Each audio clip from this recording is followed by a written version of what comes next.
Hello everyone, in this video we're going to learn how to become fat adaptive, how to eat and how to work out in a way where you're constantly burning fat all the time. Hello, hey, this is Mike Kohler coming to you from Mike Kohler Fitness. I've been a personal trainer and gym owner for over 25 years, and in this video we're going to talk about how to become fat adaptive, how to be the type of athlete that burns fat as opposed to carbohydrates, and how to just burn more fat in your everyday life. And we're going to break down a nice 4 or 5 step protocol that I think you should follow so you become an incredibly good fat burner. And just quickly, I want to thank everyone who's subscribed to my channel. You know, if you really enjoy the videos I put on my channel, hit the subscribe button. I put videos like this out every single week, and I hope everyone is really enjoying them. So let's first define what I mean by fat adaptive. Fat adaptive just means that you're an athlete, that you're an individual that just burns fat all the time. Fat is your primary fuel, and that's pretty much how you want your body to be. Like for an example, if you're an endurance athlete, and you're like, for example, you're running a marathon, you can only store maybe 1,500 to 2,000 calories of carbohydrates in the form of glycogen in your muscles and your liver. So just think, that's what they mean by hitting the wall after 2 hours.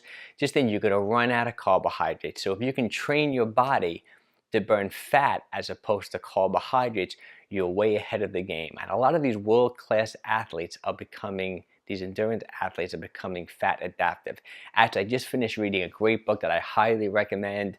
Mark Sisson's called Primal Endurance. The book is called Primal Endurance by Mark Sisson. You know, I've read all this book, The Primal Blueprint. I'm a big follower of his site, Mark's Daily Apple. Great site to check out.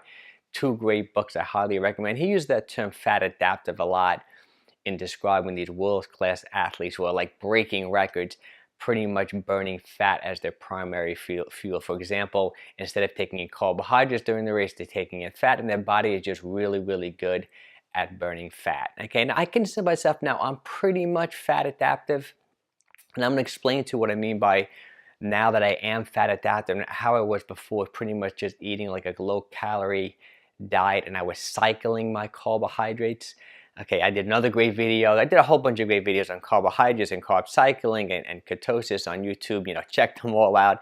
They're really worthwhile listening to. Okay, so let's go back to this protocol and how I think you should become fat adaptive and how you can become like a fat burning machine all the time. Okay, now the first thing you want to do, obviously, is limit your carbohydrates. Okay, I would say try to eat about 50 grams, no maximum 100. I say more about like 50 grams of carbohydrates, about 200 calories of carbohydrates for a few days. And that will pretty much put you in, for example, ketosis. But this is what I mean by being fat adaptive and just by being someone who's in ketosis. For example, you can buy the ketone strips. I did a video on this too.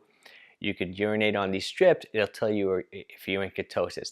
The thing is that you can be in ketosis and not necessarily be burning all those ketones. You just be urinating them out of your body. The ideal state of being fat adaptive, but just being like a real incredibly good fat burner, is when you're in ketosis and you're giving off these ketones, the brain is actually burning these ketones, but your muscles are actually burning fat. Okay, that's the ideal state of when you're becoming a really good fat burner. For example, myself, you know, before I was somewhat fat adaptive, I pretty much just ate a low carb diet. For example, I would eat those 50 grams of carbohydrates for maybe 2 or 3 days, put myself into ketosis. But then if I was going to do a hard resistance training workout, I would carb up the night before or maybe the morning before. I would cycle my carbohydrates so I would have energy for the workout. Plus, you know, let's just go over quickly what I mean by, you know, what happens when you eat carbohydrates, even though I've discussed this in many videos before. You know, when you eat carbohydrates, your body converts them into glucose, which is like the sugar released in your bloodstream.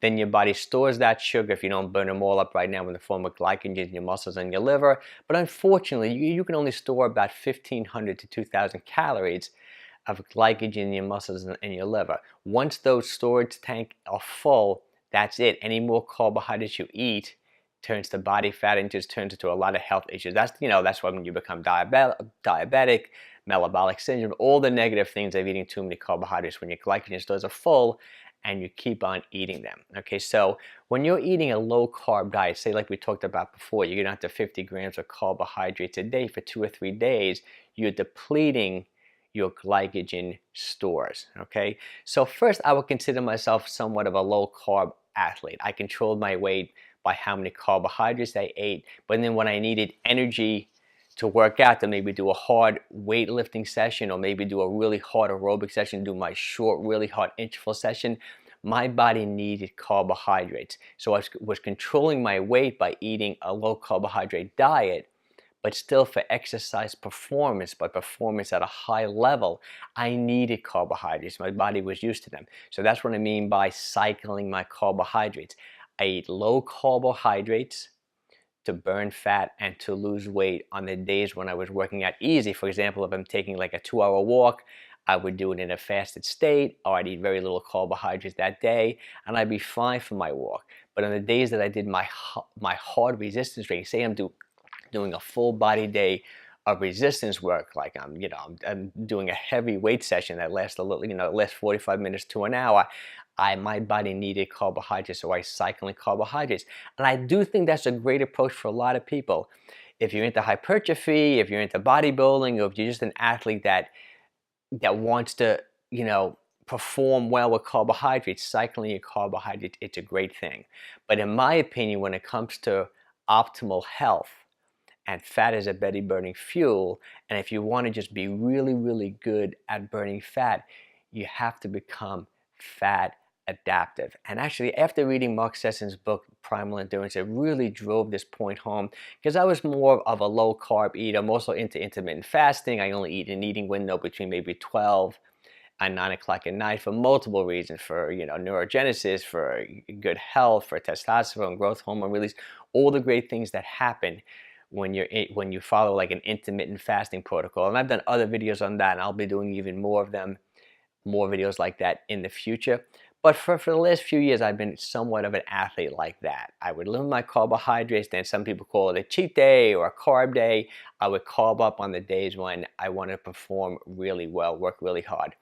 But I have to say, in the last few months, I've really changed that, and I switched to a more fat adaptive type diet. So now, for example, I can have very, very little carbohydrates in my system. I can even be in ketosis, in say a mild to a moderate state of ketosis, and go and do a really hard resistance training workout and still feel great. I can also do a hard interval workout and still feel great and perform pretty, at a pretty high level and still feel good with very little carbs in my system. Even though every now and then I might carb up, fill up my glycogen store for multiple reasons. Just I'm on vacation, I'm going to a party, whatever, a celebration, a wedding, I may just carb up, every now and then, which is fine, but I'm fat adaptive. I'll go right back to my low carb eating, and it's okay to have carbohydrates now and then. So that's what I want to just really drive that home, the difference between being like a fat adaptive athlete and just eating like a low carb type diet, and then carb cycling, carbing up when you need to work really hard. So that's the biggest difference right there. It's okay. Now how do you become fat adaptive? Well, it's a little tricky in that I think people make a lot of mistakes in that they try to become fat adaptive and they work out hard and they feel horrible and then they just give up on it. For example, say you're eating 50 grams of carbohydrates a day, about 200 calories. You do it for 2-3 days, you're in ketosis, right? Now you go to the gym and you do a really hard resistance training, or you say, you're a runner or you're a cyclist, you're a biker, and you go for a hard run and you say, oh my God, a hard bike, I feel horrible, I have no energy. Then you just say, this low carb thing, this fat adaptive thing is not for me. You give up, you go home, you eat a pizza, you have some bread, whatever, you eat a bagel, and you feel better, okay?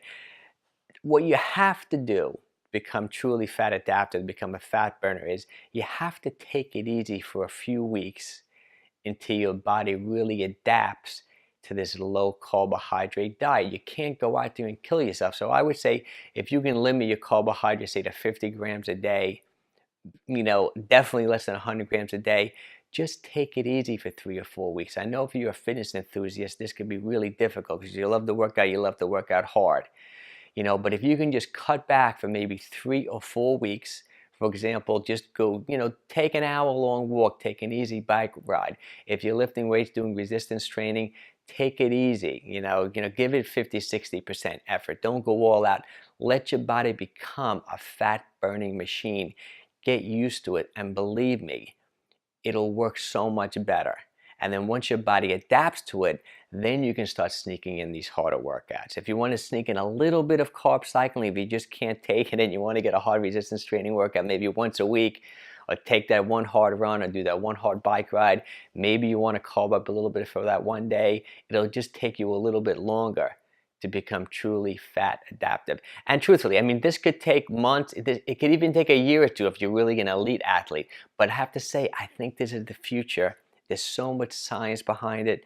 There are a lot of guys and gals, world-class athletes making their personal best in a fat adapted state. Just think it makes so much sense because you only store so many carbohydrates. Plus, carbohydrates are a dirty fuel. Fat is just an optimal fuel, and you want your brain to burn those ketones, and you want your muscles to burn that fat. That's when you know you're in a good fat burning state. Okay, so let's go over this whole protocol. Let's break it down really quickly. Let's see, this is what you're going to do if you want to become a fat burning machine. First, you're going to say to yourself, I'm going to reduce my carbohydrates to about 50 grams a day, about 200 calories, and try to get good high quality carbs, like make them vegetables, things like that, high fibrous, nutritious vitamins, minerals, nutrients, try to get a lot of nutrition out of those 50 grams of carbohydrates. You want to keep, obviously you want to eat tons of those healthy fats, olive oil, avocados. There's some carbs in avocados, so be careful. Fish oil, things along the lines of that. And then you want some good quality, healthy proteins. Follow me on Instagram. You see I make my salmon, my sardine or salmon salad almost every day. You want sardines, you want shellfish, you want tons of healthy fats. You want to keep the carbs at about 50 grams with some good healthy vegetables. And then you want to have some high quality protein. Follow that, for as long as you can, right? While keeping your activity to a minimal level. You want to have an active lifestyle, but you don't want to go for it in the gym. You don't want to go for it for a run. You don't want to push yourself too hard for a few weeks until your body becomes a good fat burning machine. And just keep in mind that if, after a few days, like you can buy the ketone strips, if you're in ketosis and you truly are feeling horrible, increase your carbohydrates a little bit. Don't torture yourself. Go up to 100 grams, go to 150 grams, but then come right back down. You can cycle up a little bit, but give it a try. Actually, my son's an incredible, my daughter too, are both great runners. They're 800s. I got my daughter on this low carb thing. She's doing, fat adaptive type thing. She's doing well. My son is just a carb monster, but he's an incredible athlete. He's running the 800 really incredibly well, but I really want to switch him over to becoming a more fat adaptive athlete. Okay, well, I hope you guys enjoyed this video. Once again, subscribe to my channel if you like it. Check out Mark Sisson's book, Primal Endurance, great book. I think he's got a new book coming out in the next few weeks talking about how to really become fat adaptive, how to follow like a 3 or 4 week protocol. I can't wait for that book to come out. I already pre-ordered it, looking forward to it. And if you have any questions, feel free to reach out to me. I'll get back to you as soon as possible. And take care, and I hope everyone's having a wonderful day.